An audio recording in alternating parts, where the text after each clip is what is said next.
Friends, मैं आई शुक्रमा sir from Parasia. कल के वीडियो में आपने देखा था, मैंने बहुत से चीज़ें आपको बताई थी कि सब्जेक्ट कैसे आप अनलेस का इस्तेमाल करेंगे, कैसे बट का इस्तेमाल करेंगे।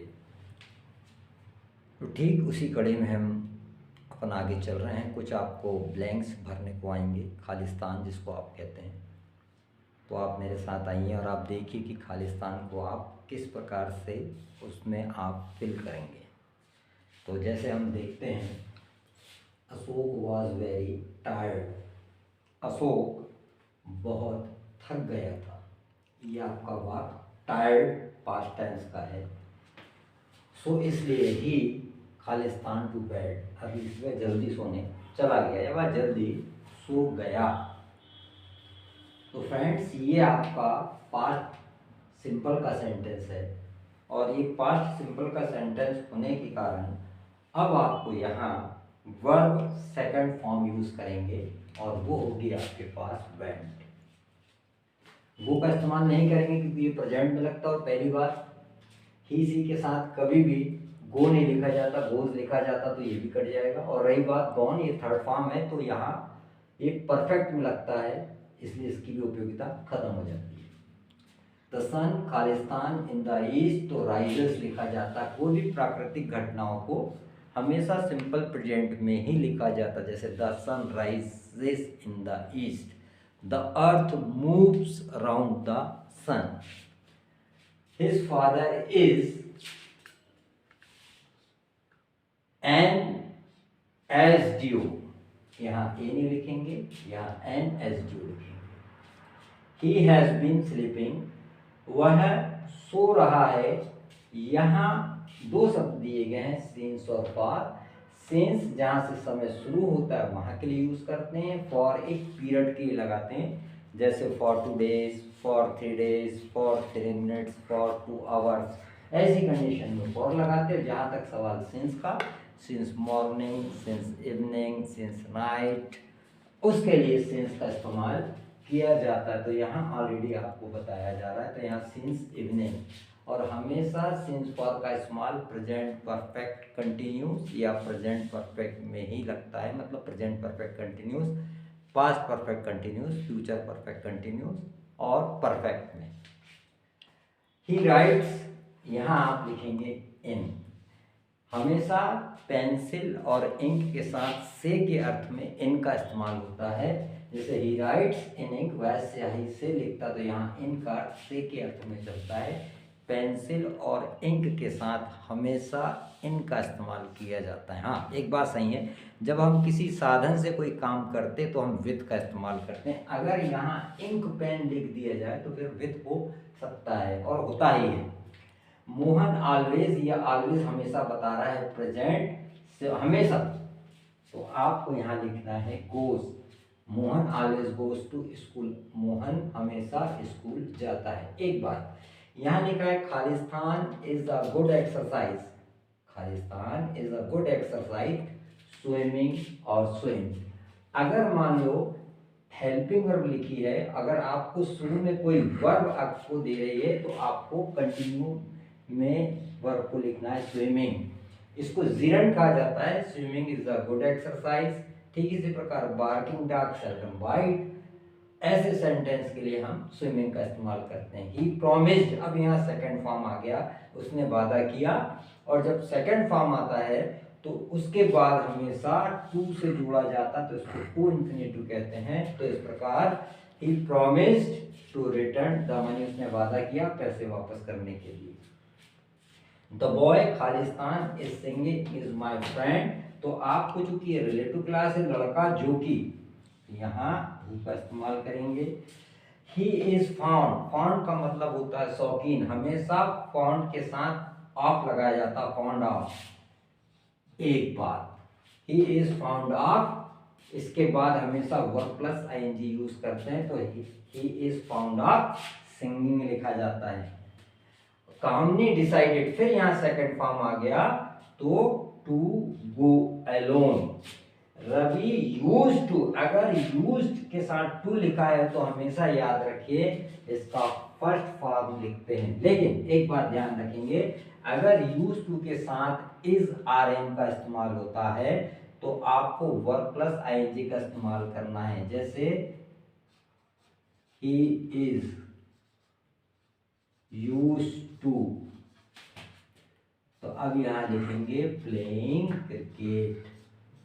अगर मान लो ये सेंटेंस आता है ही इज यूज टू, अगर यूज टू के साथ अगर इज आर एम हो तो जो खाली स्थान है उसमें वर्ब प्लस आईएनजी का इस्तेमाल करेंगे। तो ऐसा आपको आ सकता है प्ले और प्लेस या प्लेइंग। बात समझ में आई आपको? और इसी प्रकार से आपको ब्लैंक भरने का है। इसी प्रकार अपन आगे चल के देखते हैं। आपके पास कुछ एप्लीकेशन से या लेटर लिखने को आएंगे, तो जिसमें कुछ इम्पॉर्टेंट है वो ये देख लें। Issue of a book from book bank, मतलब you are a student of Ram Kumar Sharma studying in 10th class, write an application to your principal, issue book from book bank. तो ऐसा आपको बुक बैंक से बुक इशू कराने के लिए आपको application लिखने को आ सकती है। ठीक इसी प्रकार इशू फॉर कैरेक्टर सर्टिफिकेट या टीसी के लिए आ सकता है। ठीक इसी प्रकार फुल कंसेशन फी, तो फी कंसेशन के लिए भी आपसे पूछा जा सकता है। और लेटर में अगर अपन देखें तो लेटर आपको लिखना है to write your friend congratulation him on his success in the examination. तो इतने इम्पॉर्टेंट आपके पास एप्लीकेशन है और लगभग ये सभी बच्चों को मालूम रहता है कि अपने को एप्लीकेशन कैसे लिखना है, तो लगभग इतने इम्पॉर्टेंट है। और ऐसे की दृष्टि से देखा जाए तो वंडर ऑफ साइंस है, वैल्यू ऑफ गेम्स है, अनअप्लाइमेंट प्रॉब्लम है, पॉपुलेशन प्रॉब्लम है। ऐसे 4 एप्लीकेशंस आपके लिए 4 एप्लीकेशन और लगभग ऐसे ये आपके लिए बहुत इम्पॉर्टेंट हैं। इनकी तैयारी कर लें आप। और मैं समझता हूँ कि एप्लीकेशन लिखने में तो ज़्यादा दिक्कत नहीं जाएगी। एप्लीकेशन में जिसको अटेंड करना है टू द प्रिंसिपल, जो स्कूल का नाम है वो आप लिखिए, फिर सब्जेक्ट लिखिए, सर मैडम से स्टार्ट कीजिए और इसको अपने शब्दों में बिल्कुल अच्छे तरीके से लिखिए। और चूँकि लेटर हमेशा बड़े होते हैं और एप्लीकेशन छोटी होती है, क्योंकि एप्लीकेशन में सिर्फ काम की बातें लिखी जाती हैं। और इस बात का ध्यान दें कि आपको 5 अनसिन आएंगे, तो अनसिन को एकदम से हल नहीं करेंगे।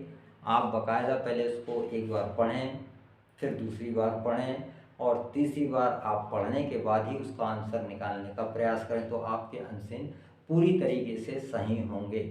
उसमें आपको एंटोनिम्स भी पूछे जा सकते हैं, सिनोनिम्स भी पूछ सकते हैं, मतलब समानार्थी शब्द पूछा जा सकता है।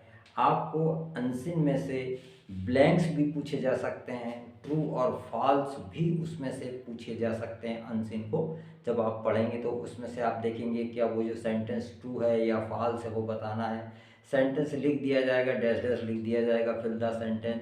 तो आपको अनसिन में से ही उसके बचे हुए शब्द जो खाली स्थान छोड़ दिया जाएगा, उसी अनसिन में से ही आपको फिलअप करना। तो जो अनसिन आपके 5 आएंगे वो बहुत काम के हैं, 35 नंबर के हैं, तो उसको आप बहुत अच्छे से पढ़ेंगे ताकि आप उनको अपन अच्छे से हल कर सकते हैं। अब ठीक इसी प्रकार और कुछ ग्रामर सेक्शन में भी देख लीजिए। आपको कुछ सेंटेंस बदलने को आएंगे, तो आप टेंस की दृष्टि से आप यहाँ पे देखेंगे तो आपको ये याद रखना चाहिए कि ये प्रेजेंट सिंपल है। तो प्रेजेंट सिंपल में हमेशा वर्ब का फर्स्ट फॉर्म एस या ईएस का इस्तेमाल होता है। ये आपका सब्जेक्ट और इसके बाद ये ऑब्जेक्ट कहलाता है। ये है आपका प्रेजेंट सिंपल। जैसे मान लीजिए ही प्लेस क्रिकेट, वह क्रिकेट खेलता है। अब इसको अगर वो आपसे ये बोलता है चेंज इनटू प्रेजेंट कंटिन्यूअस, इस प्रेजेंट कंटिन्यूअस या इसको प्रोग्रेसिव भी लिख सकता है। तो अगर वो आपको बोलता है कि प्रेजेंट कंटिन्यूअस में अगर आपको लिखना है तो आपको इस सब्जेक्ट के साथ इज आर एम और वर्ब के साथ आपको आईएनजी बनानी है। तो इस प्रकार ये सेंटेंस आपका प्रेजेंट कंटिन्यूस हो सकता है। जैसे मान लो सेंटेंस यही लिखा है, ही प्लेस क्रिकेट, उसने लिखा चेंज इनटू प्रेजेंट कंटिन्यूस, तो आपको तो वही लिखना है सब्जेक्ट। अब ही के साथ इज लिखते हैं, इस वर्ब में आईएनजी बढ़ा दीजिए, ही इज प्लेइंग क्रिकेट, वह क्रिकेट खेल रहा है। अगर ठीक इसी प्रकार उसने इसको कहा चेंज इनटू प्रेजेंट परफेक्ट, तो प्रेजेंट परफेक्ट में ये याद रखेंगे आप कि सब्जेक्ट के साथ हमेशा हेल्पिंग वर्ब हैव और हैज के साथ थर्ड फॉर्म का इस्तेमाल किया जाता है। तो इस प्रकार अगर इसके अनुसार बदलना है तो सब्जेक्ट तो आपको यही लिखना पड़ेगा, तो ही के साथ हमेशा हैज लिखा जाता है और वर्ब थर्ड फॉर्म है, इस वर्ब को आप चेंज कर दीजिए, ही हैज प्लेड क्रिकेट, वह क्रिकेट खेल चुका है। तो इस प्रकार ये प्रेजेंट सिंपल का फार्मूला है, ये प्रेजेंट कंटिन्यूस का फार्मूला बताया जा रहा है आपको। और ये वाला है प्रेजेंट, ये वाला जो फार्मूला है ये प्रेजेंट परफेक्ट का है, ये फार्मूला आपका प्रेजेंट कंटिन्यूस का है और ये फार्मूला आपका प्रेजेंट सिंपल का है। और पहली बात, प्रेजेंट सिंपल में अगर नेगेटिव सेंटेंस बनाने हैं तो नेगेटिव के लिए याद रखो यहाँ पे डोंट का इस्तेमाल करते हैं या फिर डजंट का इस्तेमाल करते हैं, ये नेगेटिव बनाने के लिए यूज किया जाएगा। अगर ऐसा कोई सेंटेंस आता है ही प्लेस क्रिकेट, वह क्रिकेट खेलता है, अगर आपको नेगेटिव में ट्रांसफर करना है तो आपको यहाँ लिखना पड़ेगा ही डजंट प्ले क्रिकेट। ठीक इसी प्रकार अब आपको और भी आगे आप देख सकते हैं, और जो टेंस बदलने को आएंगे तो ध्यान रखेंगे फार्मूले के अनुसार ही सब कुछ करेंगे।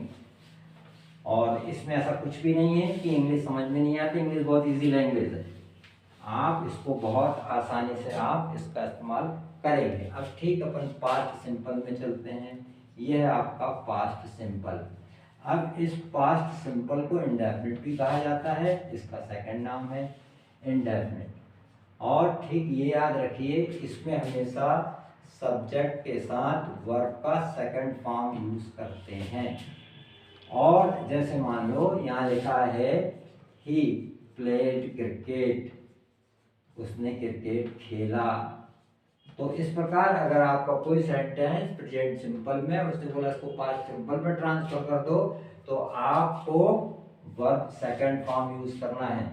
अगर ठीक इसको नेगेटिव में ट्रांसफर करने के लिए अगर बोला जाता है तो ये याद रखिए नेगेटिव में ट्रांसफर करने के लिए इस सब्जेक्ट के साथ डिडंट का इस्तेमाल करके वर्ब का फर्स्ट फॉर्म में रख दिया जाता है। तो अगर यही सेंटेंस आया तो नेगेटिव बनाने के लिए अब आप इसको लिखेंगे ही डिडंट प्ले क्रिकेट। तो ये देखिए फ्रेंड्स, ये आपका अफर्मेटिव सेंटेंस का फार्मूला हो गया। अब ठीक इसको अपन पास्ट कंटिन्यूस में लिखते हैं, ये है पास्ट कंटिन्यूअस। इस पास्ट कंटिन्यूअस में ये याद रखिए इसको प्रोग्रेसिव भी बोला जाता है। अगर उसने बोला चेंज इनटू पास्ट कंटिन्यूस या प्रोग्रेसिव, तो ठीक इसी प्रकार यहाँ सब्जेक्ट के साथ अब आपको वाज और वर्ब का इस्तेमाल करते हुए वर्ब में आईएनजी बढ़ा दीजिए फर्स्ट फॉर्म में। तो ठीक इसी प्रकार जैसे ये सेंटेंस लिखा है ही प्लेड क्रिकेट, उसने क्रिकेट खेला, उसने बोला चेंज इनटू पास्ट कंटिन्यूस, तो अब आप लगा दीजिए ही वाज, इसको फर्स्ट फॉर्म में ट्रांसफर करिए तो ये हो जाएगा प्ले, और इस प्रकार ही वाज प्लेइंग क्रिकेट। और इस प्रकार आपका सेंटेंस ये पास्ट कंटिन्यूस में चला गया, ये आपका पास्ट कंटिन्यूस हो गया। ठीक इसी प्रकार अगर वो आपसे पूछता है पास्ट परफेक्ट, तो पास्ट परफेक्ट में ये याद रखिए आप इस सब्जेक्ट के साथ हैड का इस्तेमाल होता है और हैड के साथ हमेशा थर्ड फॉर्म लिखते हैं। तो अगर मान लो यही सेंटेंस आ गया ही प्लेड क्रिकेट, उसने कहा चेंज इनटू पास्ट परफेक्ट में चेंज करना है, तो सब्जेक्ट तो वही लिखेंगे, सिर्फ आपको यहाँ हेड लगाना है। ये आपका सेकंड फॉर्म भी है और ये थर्ड फॉर्म भी यही है। तो चूंकि अगर हेड लिखा है तो इसको अपन थर्ड फॉर्म समझते हैं। अगर ये हैव, हैड, हैज नहीं लिखा तो ये सेकंड फॉर्म मान लिया जाता है। He had played cricket.